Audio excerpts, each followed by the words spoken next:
Good afternoon, good night, everybody. So I guess I wanted to introduce you guys to one of the things that I'm working on right now. Kind of give you guys a perspective how this project came about.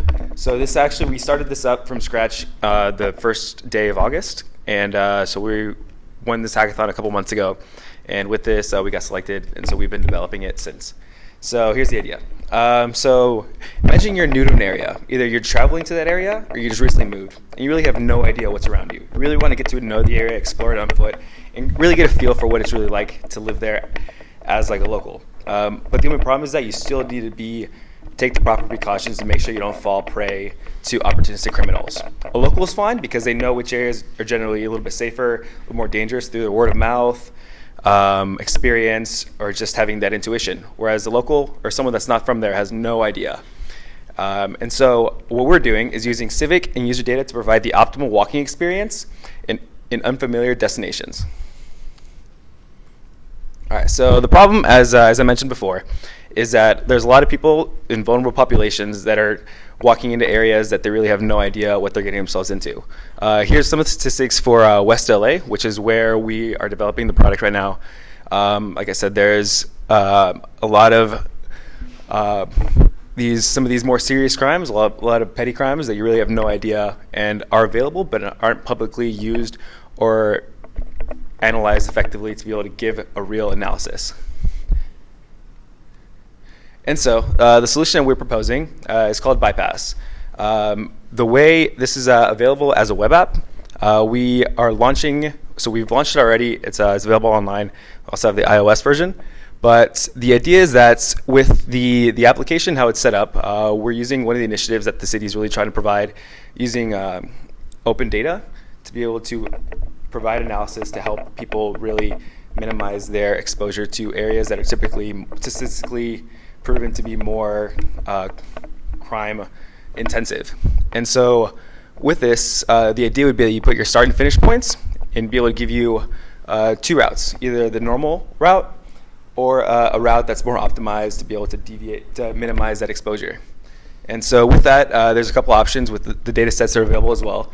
Our initial focus is on travelers, but really that was more based on our social media, kind of reaching out to people, taking surveys. That was kind of the people that responded in our circles. But really, we realized that the impact that we can really have is humongous. I have 3 little sisters that are walking around the world as they get more independent and more technology and be empowered to explore. Knowing that I could help them as well.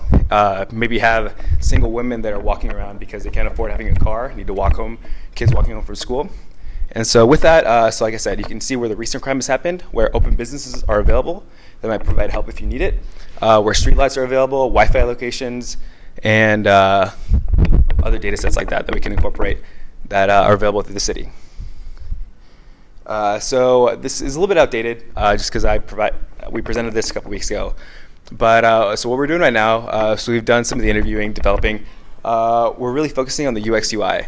So as a developer, this is like the first application that I built, and it's going from like 0 to 60 and figuring all this out. But really knowing the user experience to provide the optimal experience for them has been wildly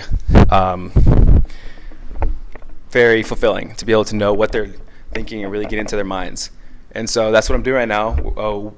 I've been going to these meetups and recruiting people that have either UX experience or just regular people and giving feedback and really trying to incorporate that. So continuing our marketing and outreach. And so some of the metrics, so we do have the Facebook, it's going pretty well, the landing page, the survey, but something that's super exciting that's happened within the last couple days. So we've been because we know that this isn't exactly perfect, and we do know that first impressions are important, we have been a little bit more hesitant to really go all out and start promoting it, like too much. But with kind of reaching out to different organizations and having them see the product, we were featured on Product Hunt. And so that went from having maybe 50 users a week to like 1,000 as of like yesterday. And so now we're kind of dealing with that and really starting to get going with it. And so some of the people that we've been in contact with, so there's been a couple of organizations that have been more of a B2B approach that might want to use some of the criminal analysis in whatever businesses use cases they may have, but also really focusing on like a B2C and having as many people use it as possible. And so this is the team. So there's 5 of us that are currently working on it, each with really diverse backgrounds and experiences, and yeah. So so that's the idea. I can put up a link if you guys want to check it out. I'm really at the point where any feedback is hugely beneficial and would really be influential to what we're doing. So yeah, thank you.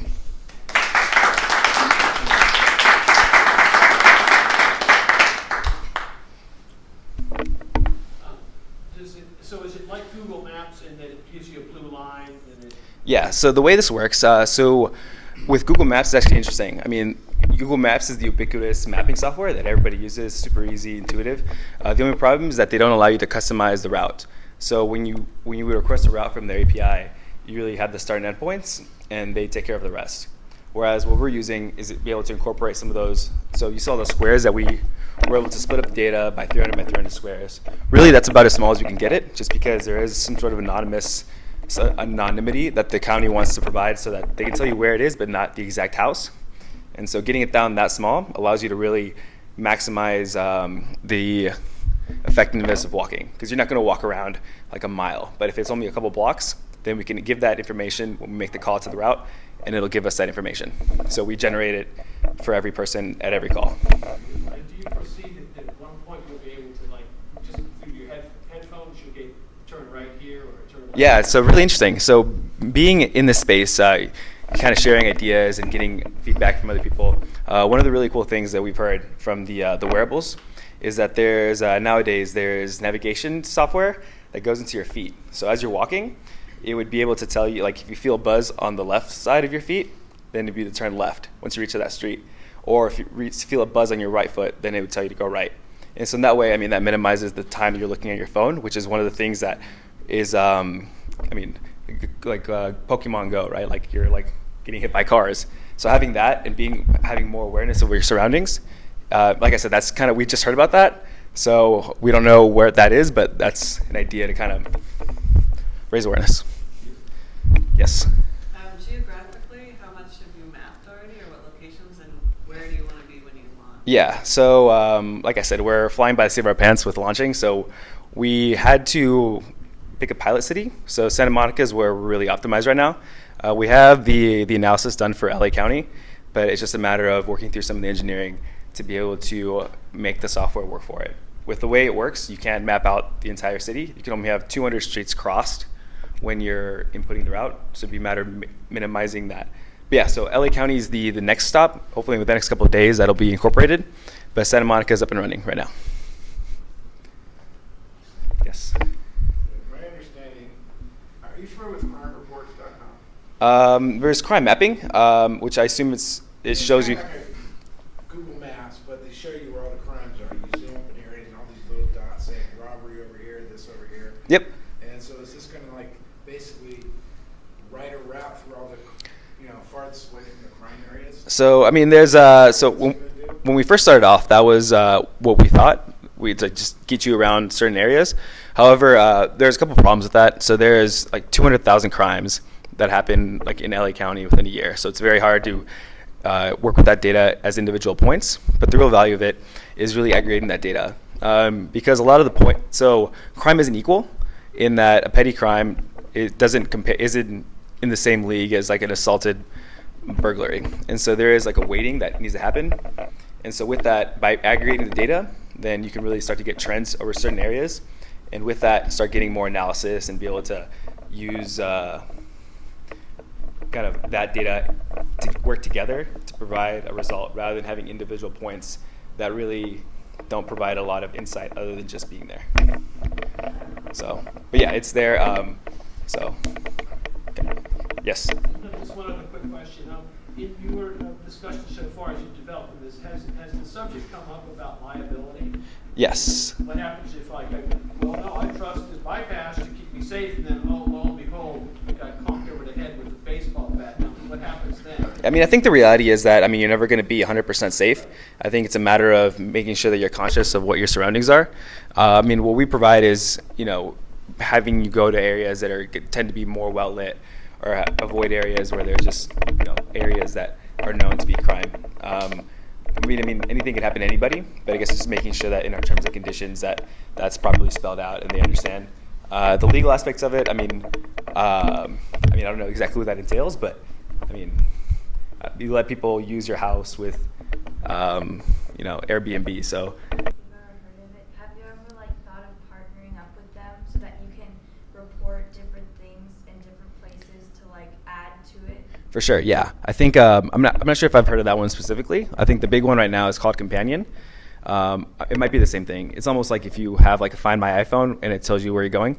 I think so. The thing with that is that's more of a reactive approach. So if something happens to you, someone's there rather than kind of thinking ahead.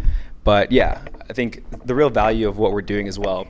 I mean, when you start dealing with data, I think one of the things that people have really told us is that you can make the data really tell whatever you want it to tell. I mean, the data is really up for interpretation in any way you want to do it. And so really, I mean, we can do our best to come up with a model, but until we get users' feedback, that's when we really make the jump between just data analysis to start going into human emotions and how you feel. And that's a huge jump that really a lot of people aren't doing right now. But I think using that feedback and asking people do you feel safe? Do you feel safe? And then aggregating that over time is really what's gonna make a difference. One cool thing might be with partnering with schools about kids walking to school and knowing which routes to take, essentially, and then parents can essentially track their own child using bypass or whatever like that and make sure they're taking the right routes. Mm-hmm. Is something to look at in the future. For sure, yeah. I mean, I think so. Being a really early stage, I think when we reach out to these organizations, I think they're really looking for a proven user base. Yeah. And so, when you start dealing with big organizations like that do have a liability, they tend to want to make sure that they're not going to be early adopters necessarily, but for sure, yeah, that's definitely something that we're really looking to approach in the future. Yes. I'm curious, what are you really planning to do to raise the barrier to entry? What's to stop Google Maps from implementing a avoid the ghetto button in their app? So, the big thing, so Microsoft has done something like that where they've tried to do it. I think it's really making sure you manage the image of what you're doing. I mean, so we're helping people. Fundamentally, there's a problem, people are feeling unsafe, people are walking into situations where they could have avoided. You can think of it, I mean, that's how we want to really go for it. But, I mean, people could maybe see it as avoid the ghetto. And I think one of the big barriers to entry for a lot of these big organizations is that they don't want to have that liability. And they might not be able to handle that in the same way like a grassroots approach would. And so, yeah, I don't know.